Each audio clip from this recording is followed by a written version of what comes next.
Assalamualaikum warahmatullahi wabarakatuh. Pada minggu ini kita akan belajar mengenai aplikasi turunan, merupakan lanjutan dari pertemuan yang kemarin. Nah, untuk aplikasi turunan ini kita akan berusaha untuk memahami bagaimana mencari nilai optimum, yaitu maksimum dan minimum. Untuk penerapan dalam kehidupan sehari-hari, ini penerapannya ada beberapa contohnya. Penerapannya itu adalah bagaimana mendapatkan cara terbaik dalam melakukan suatu kegiatan. Misalnya, seorang petani untuk mendapatkan keuntungan yang terbesar dari kegiatannya. Seorang dokter mendapatkan ukuran dosis yang paling sedikit dalam menyembuhkan penyakit pasiennya.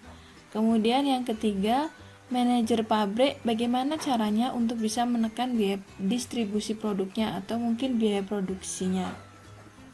Ini adalah contoh penerapan aplikasi turunan. Untuk definisi maksimum dan minimum itu sendiri adalah, kita lihat di sini, misalnya S, daerah asal F. Di sini ada kurva Y sama dengan Fx. Kemudian kurva ini sebenarnya ada terusannya di sebelah kanan dan kirinya itu masih ada, tetapi dipotong di range S di sini. Range-nya di sini pakai siku, berarti titik yang paling luar di sini dan di sini itu ikut atau masuk ke dalam nilai S-nya. Sesuai dengan e-book yang kita gunakan, ini ada dalam e-booknya. Pengertian dari maksimum dan minimum adalah FC adalah nilai maksimum F pada S ketika atau jika FC lebih besar atau sama dengan Fx untuk semua X di S. Perhatikan gambar ini. Nilai maksimum itu ketika nilai C yang ada di sini dimasukkan ke dalam nilai fungsi Fx, kemudian nilainya paling tinggi. Nilai Fc-nya itu paling tinggi. Kalau kita lihat di sini, kalau kita masukkan, maka nilai C yang ada di sini itu mendapatkan nilai pada saat dimasukkan ke dalam Fx itu nilainya paling tinggi. Di sini, di semua X di S. Misalnya seperti itu. Kemudian Romawi yang kedua, Fc adalah nilai minimum F pada S jika Fc kurang dari atau sama dengan Fx untuk semua X di S. Di antara X yang ada di sini dalam range F, titik yang ada di sini, misalnya C di sini, itu mempunyai nilai fungsi Fx paling kecil di sini. Kemudian kita sudah tahu nilai maksimum dan minimum ya. Misalnya ada di titik ini dan titik ini, maka kedua nilai tersebut, nilai maksimum dan nilai minimum itu merupakan nilai ekstrim. Fungsi yang ingin kita maksimumkan dan nilai minimumkan adalah fungsi objektif. Misalnya di sini adalah Y sama dengan Fx.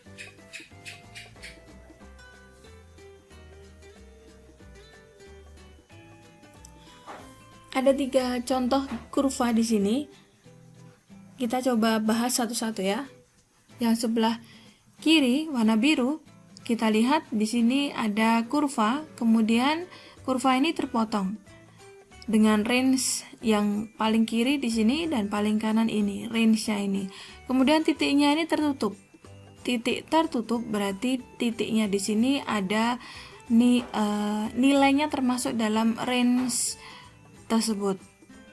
Maka maksimumnya ada atau tidak di sini ya, maksimumnya berarti dia ada.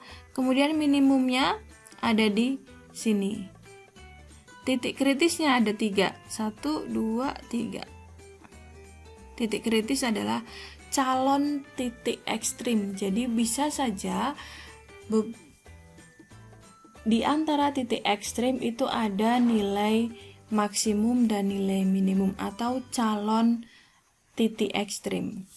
Kemudian yang tengah di sini, karena di sini tidak ada titiknya, bulat kecil di antara kurva, berarti garis ini itu masih ada di sebelah kanan dan kirinya itu masih ada, atau sebelah kiri itu ada min tak terhingga, sebelah kanan ada tak terhingga. Jadi range-nya tidak diketahui, sehingga maksimumnya tidak ada dan minimumnya juga tidak ada.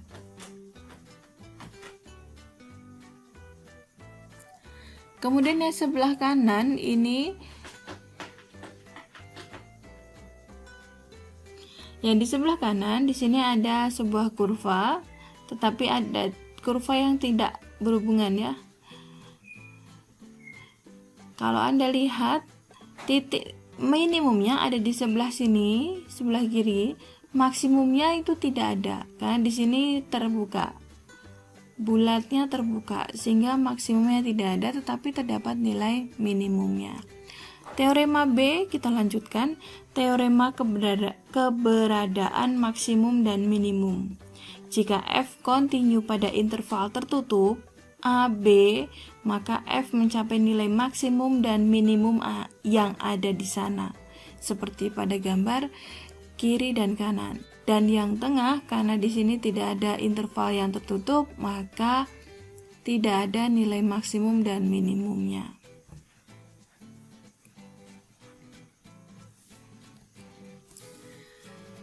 Selanjutnya, di mana terjadinya nilai ekstrim? Di sini ada 3 gambar sesuai dengan ibu kita.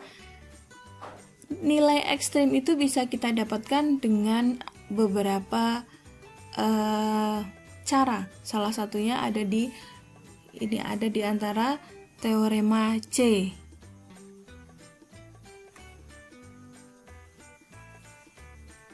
Di teorema C ini,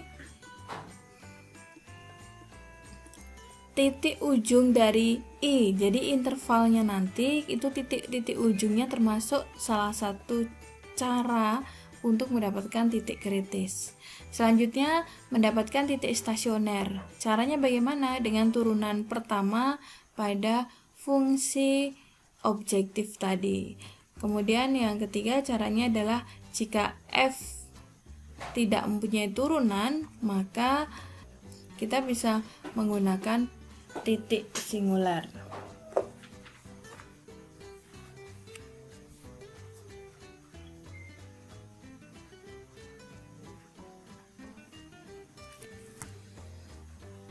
Masuk ke contoh yang pertama, ini sesuai dengan buku, cari titik kritis pada fungsi min 2x pangkat 3 plus 3x kuadrat pada interval min setengah, 2. Min setengah sampai 2. Titik-titik ujungnya sudah tahu ya, min setengah dan 2. Nah, bagaimana untuk mendapatkan titik-titik kritis yang lain? Kita coba untuk mendapatkan titik stasioner. Kita cari turunannya dulu dari fungsi fx ini tadi. Turunannya sudah didapat, yaitu min 6x pangkat 2 plus 6x. Turunannya kita sama dengan 0, maka hasilnya kita coba min 6x kuadrat plus 6x sama dengan 0. Kemudian kita bisa hilangkan 6-nya dan kita coba rubah untuk mempermudah mencari nilai x-nya pada fungsi persamaan ini.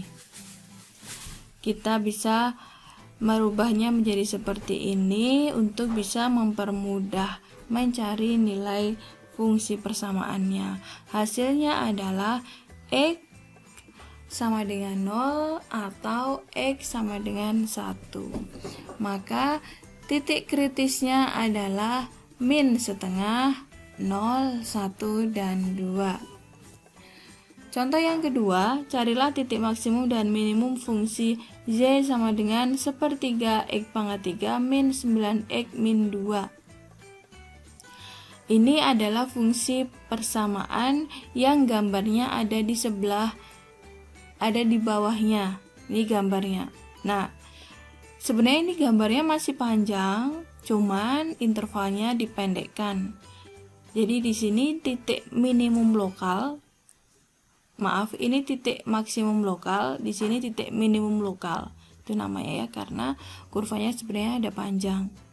Ada di sebelah ada gambar kurvanya tuh ada di sebelah kiri dan kanannya itu masih ada terusannya, sehingga disebut dengan titik minimum atau maksimum lokal. Kalau gambarnya seperti ini, kita lihat ternyata titik yang ada di atas itu termasuk titik puncak maksimum dan titik puncak minimum di sini. Kalau kita perhatikan, ini ada namanya gradien dengan garisnya yang mendatar. Jadi tidak seperti garis singgung seperti kemarin ya. Ini sebenarnya garis singgung juga, cuman garis singgung mendatar. Garis singgung itu gradien, sehingga gradien mendatar di sini.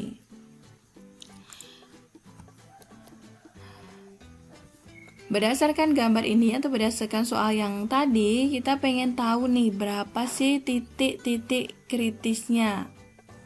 Titik kritis bisa didapatkan salah satunya dengan menggunakan titik stasioner, yaitu turunan pertama disama dengan 0. Turunan pertama dari nilai yang tadi, kita lihat turunan pertamanya adalah X kuadrat min 9. X kuadrat min 9 disama dengan 0, kemudian X plus 3 kurung, ini di fungsi kuadrat ya. X plus 3 dengan X min 3, maka hasilnya adalah X min 3 atau X sama dengan 3. Ini nilai X-nya didapatkan. Kemudian setelah nilai X didapatkan, kalau pengen tahu titik maksimum dan minimum, maka substitusikan atau masukkan ke nilai fungsi Z. Nilai fungsi Z ya, bukan nilai fungsi Z aksen. Jadi fungsi objektif yang pertama. Kita substitusikan di sini. Min 3 dan 3 itu ada di nilai ini, hasilnya adalah Y sama dengan 16 dan Y sama dengan min 20. Kita coba bandingkan ya. Kalau yang di nilai maksimum itu ada di sini, nilai minimum ada di sini, min 60. Sesuai ya. Kemudian contoh yang ketiga, ini ada dalam buku ibu kita. Dan lanjutan dari soal nomor 1 tadi, ketika sudah tahu ini adalah fungsi objektifnya, kita cari nilai maksimum dan minimumnya. Nilai titik kritisnya sudah tahu, yaitu min setengah, 0, 1, dan 2. Yang tadi pada soal nomor 1. Nah, bagaimana cara untuk mendapatkan nilai optimumnya, maksimum dan minimum? Maka kita masukkan nilai titik kritis ini ke dalam fungsi objektif ya. Nilai ini ke objektifnya atau nilai awal soalnya biasanya. Kita masukkan nilainya, hasilnya adalah 1, 0, 1, min 4. Ini nilai dari fungsi objektif yang tadi fx telah dimasukkan nilai yang didapat titik kritisnya. Maka bisa didapatkan nilai maksimum dan minimumnya. Kita coba perjelas lagi. Ketika ada soal titik kritisnya, maka kita mencari titik-titik ini 1, 2, 3, 4 misalnya itu titik kritisnya. Kalau disuruh untuk mencari titik optimum, maksimum dan minimum, maka kita coba langkah selanjutnya, yaitu mendapatkan teorema B yang tadi. Nah, ini ketika sudah kita dapatkan titik kritisnya, maka cara untuk mendapatkan titik maksimumnya adalah dengan cara titik stasionernya bagaimana? Kita coba turunkan nilai yang tadi, yaitu turunannya ini. Kemudian kita masukkan nilai-nilainya dari min setengah, 0, 1, 2. Hasilnya adalah 1, 0, 1, min 4. Maka manakah yang maksimum, manakah yang minimum? Maka yang maksimum ada pada ini, yang 1. Kemudian minimum ada pada min 4. Cukup jelas ya. Kemudian untuk menentukan titik optimum, apakah kurva itu berjenis maksimum atau minimum? Kalau maksimum itu berarti titik puncaknya yang paling atas, kurvanya berarti bentuknya sedih ya, bentuknya melengkung ke bawah.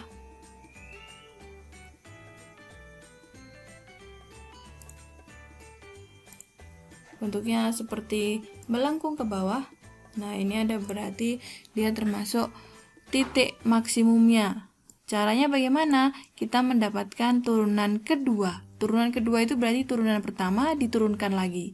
Jika turunan kedua dimasukkan nilai X-nya tadi kurang dari 0, maka dia termasuk titik maksimum.